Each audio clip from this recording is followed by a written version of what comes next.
세 번째 어닐링 풀림 처리라고 하거든요. 어닐링 또는 풀림. 어닐링 풀림 이거를 일본 말로는 또 역시 일본 용어로는 소돈 그렇게 표현하지. 일본에서 용어 소돈. 소돈 그렇게 표현합니다. 자, 그래서 풀림의 목적은 어닐링 목적은 이거의 목적은 결정 조직을 조정하고 일단 연화시키는 겁니다. 재질을 연화시키는 것이 바로 풀림이다. 그래서 여기 보면 여기 있죠. 강의 경도가 현저히 낮아졌고 연화된다 이렇게 돼 있죠. 이렇게 연화되는 이유는 가스나 불순물 같은 것이 방출되고 또는 확산에 의해서 이런 것들이 또 제거되고 그리고 내부 응력이 저하되기 때문에 연화가 된다 얘기입니다. 자, 그러면 전 강의 그 풀림 온도는 보통 아공석 강 같은 경우는 ACM선 요 AC3선 그러면 20에 요거 과공석강 같은 경우는 AC1선 20에서 30 이렇게 되거든요. 그러면 대략 그 온도가 대부분 요렇게 되는 거죠. 여기가 아공석강 같은 경우는 요거보다 좀 높은 온도, 요선보다 좀 높은 온도, 그 다음에 과공석강은 요선보다 높은 온도. 그래서 그 풀림 온도가 요렇게 되는 거죠. 요거보다 대략 한 20에서 30도 이상. 이것이 이제 가장 표준인 상태거든요. 자, 요게 핵심 키에 어닐링과 노멀라이징이 있는데 이따 요 다음에 사장이 노멀라이징입니다. 그래서 어닐링 풀림 얘는 좀 불림이라 그러죠. 그래서 풀림과 불림의 차이가 어떤 차이가 있냐면 과공석강에서 아공석강은 똑같은데요. 과공석강에서는 가열온도만 틀립니다. 그래서 어닐링은 과공석강의 가열온도가 이렇게 되는데 노멀라이징은 불림 같은 경우는 온도가 이렇게 됩니다. 그래서 요게 좀 틀리고 그 다음에 냉각도 틀려요. 냉각이 어닐링은 완전 선행입니다. 그래서 논행이다 그러면 노멀라이징 같은 경우 불림 같은 경우는 공냉을 하는 거죠. 자, 그러면 냉각 방식은 요것도 좀 잘 알아야 되죠. 그 다음에 그러면 어닐링의 종류를 한번 봅시다. 그래서 첫 번째 가장 기본적인 형태 완전 어닐링. 그래서 완전 어닐링의 목적이 우리 보통 알고 있는 어닐링의 목적입니다. 그래서 강을 연화시키고 그러면 강이 연화되기 때문에 기계 가공이나 소성 가공이 잘 되는 거죠. 그래서 우리가 아변을 할 때 아변 같은 걸 할 때 이거 이상으로 온도로 가열을 하는 거죠. 그러면은 소성 가공이 잘 된다는 얘기입니다. 그래서 방법은 아공석강은 AC3 요거 이상 요 온도, 그 다음에 과공석강 같은 경우는 요선 이상 온도, 그 온도에서 그거보다 한 20에서 30도 이렇게 더 올린 다음에 그러고서는 일정 시간 후에 이제 논행을 하게 돼 있는 거죠. 논행. 이렇게 이제 논행을 하는데 대부분 어떻게 하냐면요. 이거를 완전히 식을 때까지 논행하면 시간이 많이 걸리니까는 550도 정도 될 때까지는 논행을 하고 그래서 550도가 이제 보통 일반적으로 상온까지 완전 논행을 하는데 이제 시간이 너무 걸리니까 550도까지는 논행을 하다가 그 다음에 이거 이하로 되면 그때는 공냉이나 또는 뭐 순행해도 아무 상관이 없다는 얘기죠. 이미 맥을 담으면 550도 되면서 550도까지 모든 것이 이제 다 끝난 거죠. 변태도 끝났고 그 다음에 내부력도 다 제거됐고 그랬기 때문에 그때는 공냉을 해도 무방하다는 거죠. 그래서 이제 열처리 곡선을 그려보면 이렇게 되는 거죠. 예를 들어서 여기가 A1선이다. 그러면 여기가 온도 T고 여기가 시간이라 그래요. 그러면 요 풀림 같은 경우는 이렇게 가열했다가 이 온도에서 있다가 그 다음에 유지한 다음에 이렇게 천천히 냉각을 해야 되는데 이게 이제 논행이라고 보면 이렇게 논행해도 되지만은 이제 요렇게 해도 된다는 얘기입니다. 여기서 이렇게 천천히 하다가 550도 되면 그때는 이렇게 냉각을 해도 된다는 얘기죠. 그래서 요 온도가 대략 550도 정도요. 그래서 550도 이하가 되면 그때는 여기는 전 공냉을 해도 되고 순행을 해도 되고 아무 상관이 없다는 얘기죠. 그래서 요렇게 하는 걸 보고 뭐 요런 냉각을 보고 2단 냉각 뭐 그렇게 표현하지. 계단 냉각 그렇게 표현하죠.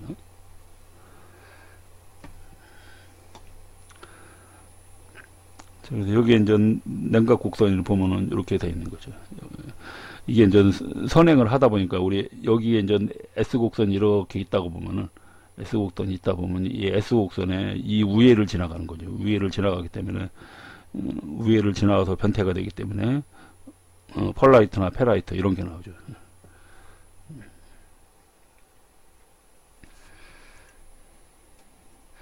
자, 예를 들어서 여기가 이제 이게 지금 논행이라고 보면 공냉 같은 경우는 이제 뒤에 나오겠지만 여기를 이렇게 지나가는 거고 순행은 여기를 이렇게 지나가는 거죠. 그러니까 이 S 곡선에서 어디를 지나가는가 그거에 따라서 이제 조직이 달라지는 거죠.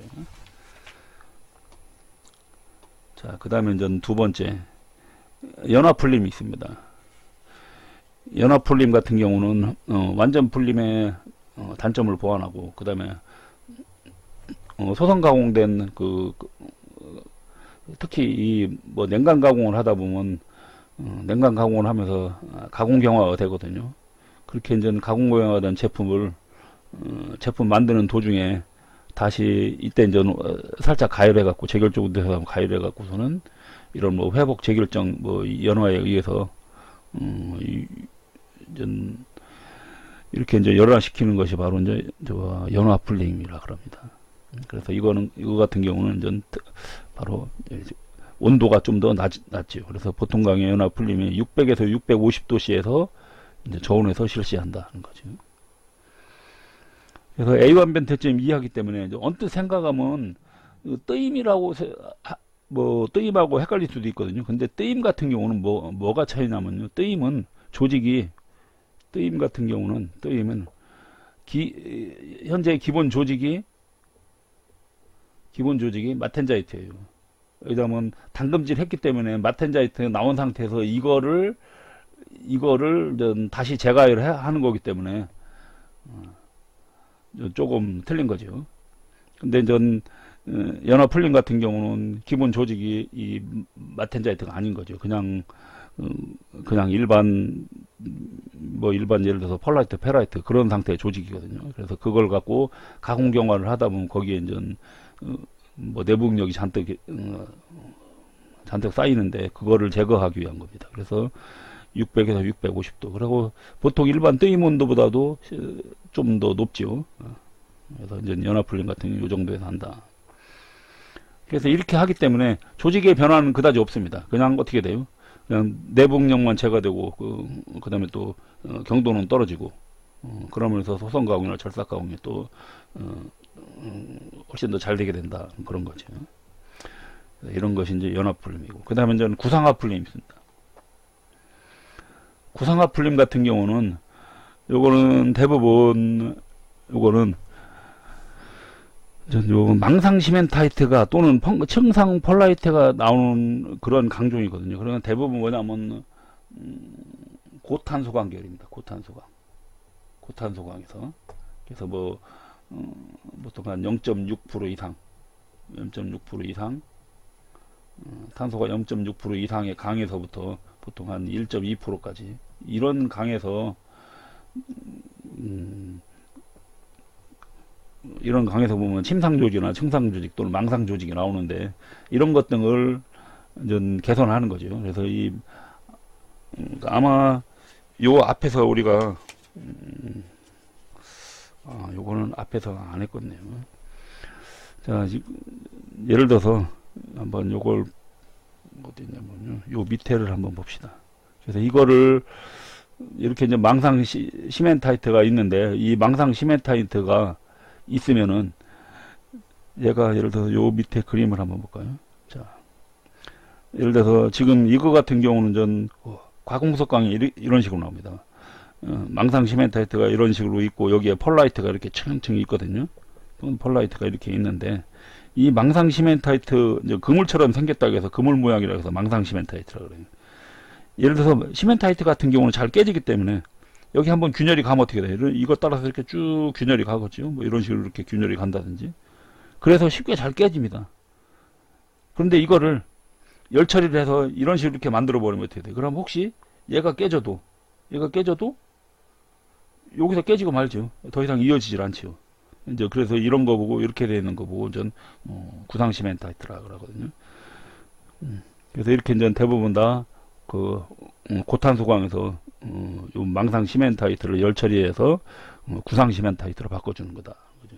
이렇게 하게 되면 이렇게 하면 해서 소선 가공이나 절삭 가공이 더 잘 된다는 겁니다. 그래서 고탄소광이고, 그러면 요 앞에서 아까 했던 요 연화풀림하고 좀 차이점이, 연화풀림 같은 경우는 얘는 대부분 좀 약간 조금 더 탄소가 낮은 강에서 적용될 수 있다고 보고, 요거 같은 경우는 대부분 다 요 구상화풀림 같은 경우는 다 고탄소광에서 적용되는 거다.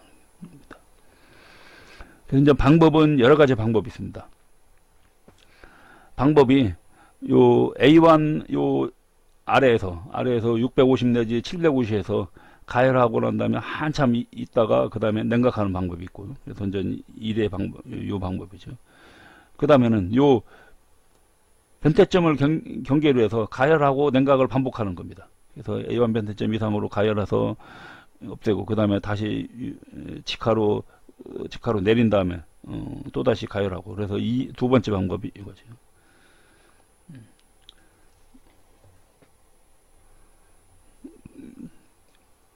자, 그 다음에 세 번째 방법은 AC3나 또는 ACM 온도 이상으로 아주 높은 온도로 가열해 갖고서는 그 다음에 이제 급냉을 하는 방법, 이것이 이제 세 번째 방법입니다. 그 다음에 또 다른 방법이 이제 하나가 요 네 번째 방법인데, A1선보다 조금 높은 온도에서 가열을 유지를 하다가 그 다음에 A1선 아래까지 냉각을 했다가 여기서 다시 이렇게 선행하는 방법, 또는 여기서 했다가 냉각했다가 여기서 항원 변태로 이렇게 시키는 방법, 이런 방법 등이 있습니다. 그래서 대부분 이제 이 방법이나 이 방법을 이렇게 많이 씁니다. 그래서 첫 번째 방법이나 두 번째 방법 많이 쓰거든요. 그래서 요 그림도 좀 잘 알아두시고, 그림에 따라서 이것이 어떻게 된다는 거, 그것도 좀 잘 알아두시고.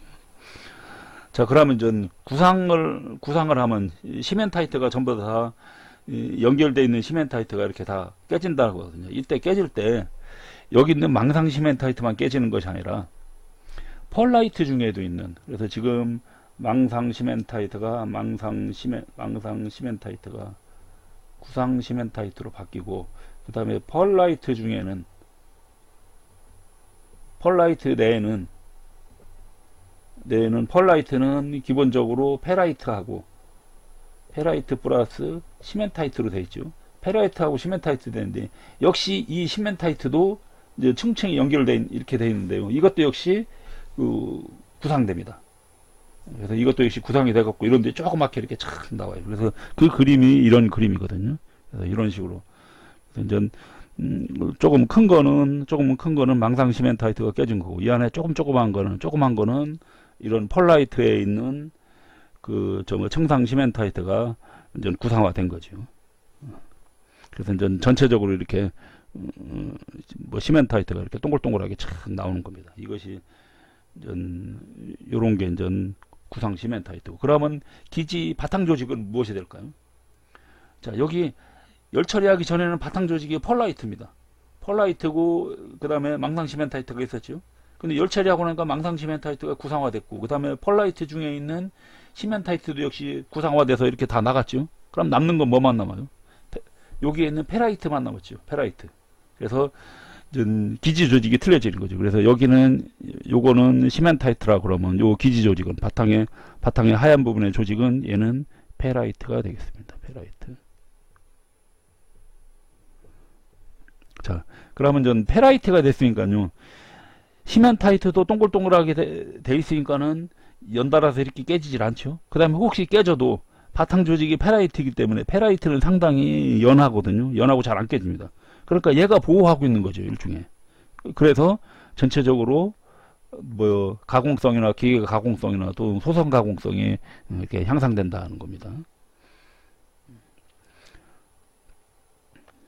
그래서 이제 특히 이제 이런 것 같은 경우는 공구광에서 많이 이런 열 처리를 해야 되거든요. 공구광 같은 경우는 대부분 다 탄소 성분이 높습니다. 산소 성분이 높기 때문에 이런 FE3C 시멘타이트뿐만 아니라 다른 탄화물도 나오거든요. 그래서 그런 탄화물들이 전부 다 이렇게 고르게 분포되고, 그 다음에 기지 조직을 페라이트로 해주면은 가공이 잘 된다, 뭐 그런 겁니다.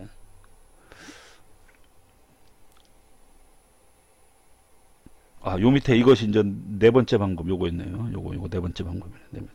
AC 원선 이상 또는 뭐 ACM 이상 온도로 가열하고 난 다음에 다시 AR1점 아래에서 여기까지 천천히 냉각한 다음에, 그 다음에 거기서 다시 계단 냉각이나 또는 2단 냉각을 하는 방법이 있다. 또 그죠? 그 방법이 이제 네 번째 방법 이렇게 있습니다.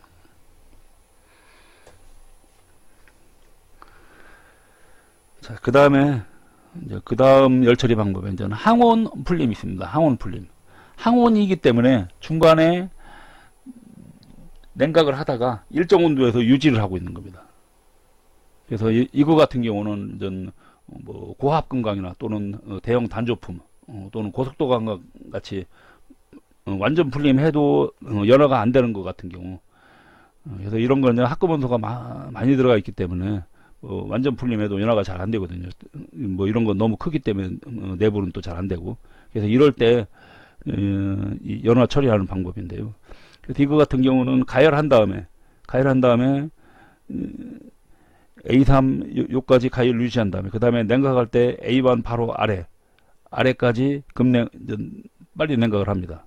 그 다음에 여기서부터 일정 온도에서 계속 유지하고 있는 거죠. 계속 항온 유지입니다. 그래서 항온 유지. 그래서 일정 온도에서 한참 유지하고 난 다음에 그 다음에 공냉이나 또는 뭐 순냉을 하는 거죠. 그렇게 되면 나오는 것이 이제 펄라이트 조직이 나옵니다. 조대한 펄라이트가 나오는 거거든요. 이렇게 하면 이제 짧은 시간 내에 충분히 연화를 시킬 수 있다는 거죠. 이제 이거의 열처리 곡선, 요거는 이제 그 가열 곡선 거지. 그래서 보통 800에서 900도씨로 가열하고, 그 다음에 일정 온도 항온 유지를 이렇게 하고, 여기서 그 다음에 이제 공냉을 하는 거죠. 이때 이제 요 항온 유지 온도가 A1점 아래 부근이죠. 요 항온 유지 온도는 A1 온도 아래니까 대부분 한 650에서 700도 정도입니다. 650에서 700도 온도에서 일정 시간 이렇게 가만히 있는 거죠. 그러고 난 다음에 공냉을 하는 것이, 이것이 이제 항온 풀림이다. 그 다음에 이제 응력 제거 풀림이 있거든요. 다섯 번째 응력 제거 풀림. 응력 제거 풀림은 대부분 이제 기계 가공 같은 거 또는 뭐 단조 또는 주조했다 그러면 내복력이 많이 있거든요. 그래서 이렇게 단조, 주조 또는 뭐 기계 가공 또는 뭐 용접 같은 걸 했다 그러면 그때 이제 잔류 응력이 많이 생기는데, 이 잔류 응력을 제거하기 위한 목적이 바로 응력 제거 풀림입니다. 그래서 이 응력 제거 풀림은 A1 변태 아래, 그러니까 변태선 아래에서 아래까지 가열하는 거죠. 그러니까 변태선 이상으로 높이지는 않는 겁니다. 그러다 보니까 이제 연화풀림하고 약간 비슷할 수도 있어요. 연화풀림하고. 그래서 우리가 연화풀림도 보통 600에서 650도 정도 한다고 했거든요. 그래서 이제 대부분 이 응력 제거 풀림 같은 경우도 역시 마찬가지로 한 600에서 650도 뭐 또는 한 700도 정도까지 그런 것이 있습니다. 그래서 그 정도로 이렇게 가열하면은 이제 연화가 되면서 응력이 제거되면서 연화가 되는 거죠. 자, 그래서 요 응력 제거 풀림에 요 오른쪽을 한번 볼까요? 오른쪽 여기 응력 제거 풀림에 대해서 조금 더 자세한 게 이제 있습니다. 자, 그래서 응력 제거 풀림의 특징 보면 열처리 온도가 높을수록, 그러니까 열처리 뭐 예를 들어서 아까 응력 제거 풀림이 보통은 600도 이상 한다고 했는데, 그거를 조금 더 온도를 높이면 높을수록 더 연해지는 거죠. 그래서 더 연해지고, 그 다음에 잔류 응력을 더 많이 제거할 수 있다는 거죠. 그 다음에 탄소량이 많으면, 그래서 고탄소강 같은 경우 잔류응력 제거가 좀 어렵다 하는 거죠. 그리고 가열온도는 재료에 따라서 달라진다는 거죠. 왜 그러냐면 탄소량이나 그런 합금원소에 따라서 이런 가열온도를 다르게 해야 된다는 겁니다. 자, 여기 참고로 한번 볼까요? 추철 같은 경우 응력 제거 풀림 과정이 이런 식이 있습니다. 그래서 처음에 재료를 인공 시효를 500에서 600도 상당히 고온에서 시효를 하는 거죠. 그러고 나서 그 다음에 3시간 내지 6시간 가열로 론행하고, 그 다음에 장시간 방냉을 하는 거. 이것이 추철의 응력 제거고. 그러니까 조금 강하고는 또 틀리죠, 온도도. 그 다음에 구조용 강 같은 경우, 이것이 구조용 강이면 저탄소 강이거든요. 구조용 강이면 저탄소 강이기 때문에, 저탄소 강, 중탄소 강이기 때문에, 가열 온도는 대부분 한 600에서 650도 사이에요. 625도에서 플러스 마이너스 20이니까 대략 600에서 650도 사이죠. 이 정도에서 하는 겁니다. 그리고 이거는 중요한 것이, 유지 시간이 중요해요. 유지 시간이 보통 25mm당 1시간 정도 유지합니다. 25mm당. 그래서 만약 두께가 두껍다 그러면 유지 시간을 더 길게 있어야겠죠. 그러고 나서 론행을 하면 된다. 그렇죠? 이것이 구조용 강 응력 제거고. 예를 들어서 페라이틱의 스테인레스 강 같은 경우, 가열 온도가 790에서 840이죠. 상당히 높은 온도죠. 그리고 25mm당 한 2시간 정도 가열하고 나서 공냉을 한다는 거죠. 그 다음에 같은 스테인레스 강이라도 마텐자이트계 같은 경우는 가열 온도는 얘는 비슷합니다. 얘도 요거 페라이트계나 마텐자이트계나 가열 온도는 비슷한데, 오스트나이트계 같은 경우는 좀 틀립니다. 오스트나이트계 같은 경우는 보통 풀림이 우선 고용화 풀림이라는 게 고용화 열 처리가 보통 1000에서 1120도씨에서 한다고 보면은, 이때 고용화 열 처리는 25mm당 1시간 정도 가열하고 나서 급냉을 하거든요. 대부분 가열 온도가 한 1050도 정도 합니다. 그래서 1050도에서 25mm당 1시간 가열하고 급냉을 하면 고용화 열 처리가 돼요. 응력 제거 부식 균열, 요 오스트나이트계 스테인레스 강의 가장 큰 단점 중에 하나가 응력 부식 균열이거든요. 이걸 방지하는 것이 바로 응력 제거 풀림이에요. 이거 같은 경우는 800에서 900도씨, 여기에 있는 얘들하고 좀 틀리죠. 그래서 800에서 900도씨로 가열하고, 보통 870도씨. 그래서 25mm당 2시간 정도 가열한 다음에, 그래서 유지 시간은 얘들이나 똑같습니다. 위에 거는. 그래서 이렇게 가열한 다음에 공냉을 한다. 그 다음에 pH계 스테인레스 강 같은 경우, pH계 같은 경우 석출광이죠. 이런 거는 고용화 열 처리를 요 정도로 가열한 다음에 급냉을 한다는 거죠. 요거 4번은 사실은 제거를 해야 돼요.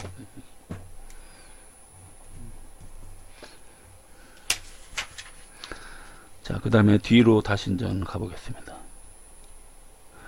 그래서 응력 제거 풀림은 보통 주강 결함 부분을 용접으로 보수한다. 그래서 용접 부분 같은 경우, 요 앞에서 지금 요 앞에 것이 지금 응력 제거 풀림, 얘가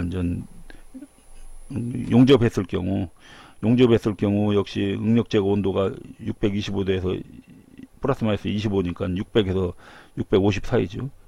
이 정도에서 가열한 다음에 그 다음에 이렇게 선행을 하는 겁니다. 그래서 또는 이거 보고 저온 풀림이라고 그러는데,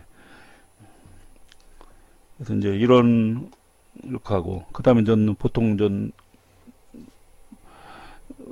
예를 들어 주강 결함을 역시 용접을 했다, 용접 보수했다. 역시 그때도 용접하고 나면, 대부분 용접하고 나면은 열응력이 많이 있거든요. 열응력이 많이 있기 때문에, 그래서 용접을 했다 그러면, 예를 들어서 이게 두 개의 부품을 용접해서 이렇게 하고 이렇게 싹 가려버리면, 여기에는 여기하고 열응력의 차이가 있어서 열응력이 많이 있습니다. 그래서 이걸 제거하는 방법인데, 대부분 이렇게 했다 그러면 600에서 700도씨에서 1시간 내지 2시간 정도 가열한 다음에 논행을 하면 된다는 거죠.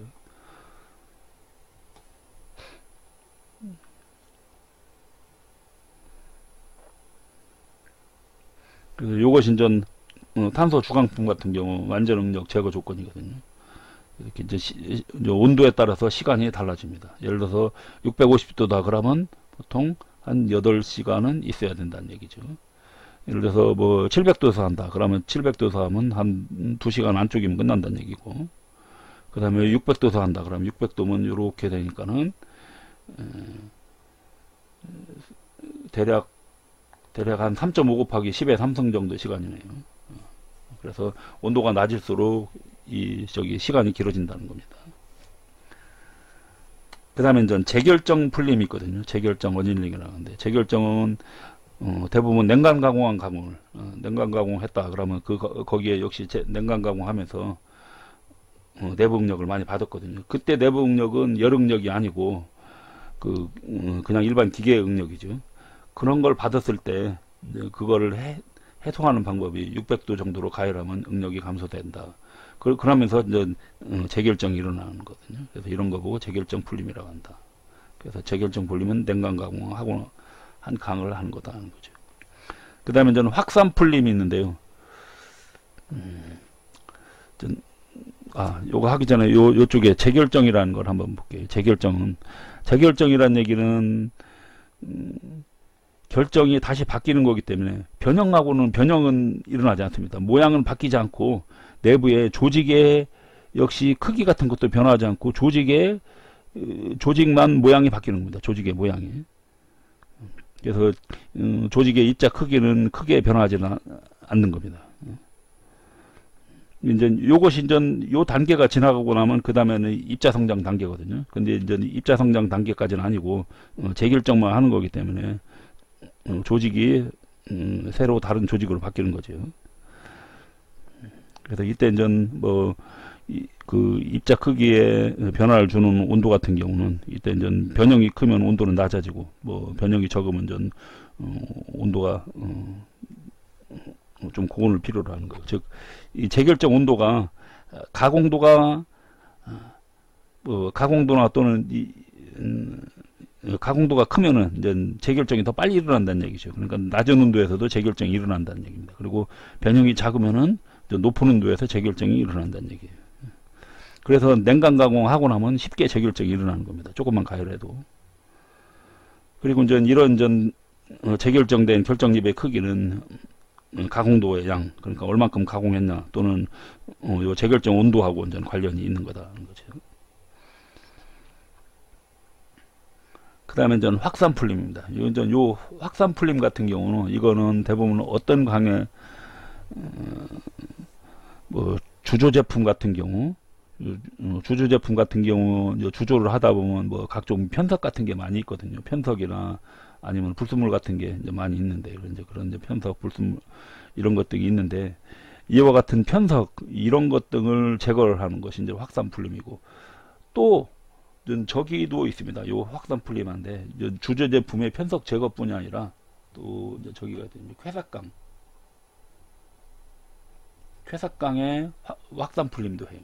쾌삭강 같은 경우는 일부러 황이나 인 또는 납 같은 걸 집어넣어서